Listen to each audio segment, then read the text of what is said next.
இந்த வீடியோக்குள்ள போறதுக்கு முன்னாடி நம்ம சேனலை சப்ஸ்கிரைப் பண்ணாதவங்க சப்ஸ்கிரைப் பண்ணிடுங்க, பக்கத்துல இருக்க பெல் பட்டனையும் கிளிக் பண்ணிக்கோங்க. வாங்க வீடியோக்குள்ள போகலாம்.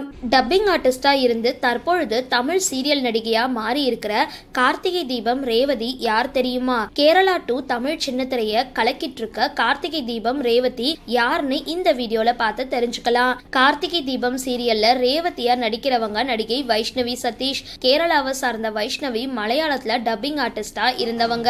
இவங்களோட சொந்த ஊர் கேரளா மாநிலம் திருவனந்தபுரம். 7வது படிக்கும் பொழுது முதலா மலையாள சீரியல்ல குழந்தை நட்சத்திரமா அறிமுகமானாங்க. அதுக்கப்புறம் டப்பிங் ஆர்டிஸ்டா தொடர்ந்து இருந்தாங்க.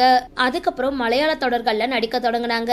கிட்டத்தட்ட மலையாளத்துல மட்டும் 10க்கும் மேற்பட்ட தொடர்கள்ல இவங்க நடிச்சிருக்காங்க. தமிழ்ல இவங்க முதலா அறிமுகமான சீரியல் கார்த்திகை தீபம். ஆரம்பத்துல தமிழ்ல சில ட்ரோல்களை சந்திச்ச வைஷ்ணவி தற்பொழுது ரசிகர்களால கொண்டாடப்பட்டுட்டு வராங்க. கேரள பெண்ணா இருந்தாலும் வைஷ்ணவிக்கு தமிழ் தான் ரொம்பவே பிடிக்குமா. தமிழ் பாடல்கள் படங்களை தான் அதிகமா பாப்பாங்களாம். ஜி தமிழ்ல நடிச்ச சீரியலுக்காக, ஜி கேரளத்துல நடிச்ச சீரியலுக்காக பல விருதுகளையும் வைஷ்ணவி வாங்கியிருக்காங்க. சரி, இந்த வீடியோ பத்தின உங்களோட கருத்துக்களை கீழே கமெண்ட் பாக்ஸ்ல போஸ்ட் பண்ணுங்க. வீடியோ பிடிச்சிருந்தா லைக் பண்ணுங்க, ஷேர் பண்ணுங்க, மறக்காம டிபி காபி சேனலை சப்ஸ்கிரைப் பண்ணுங்க.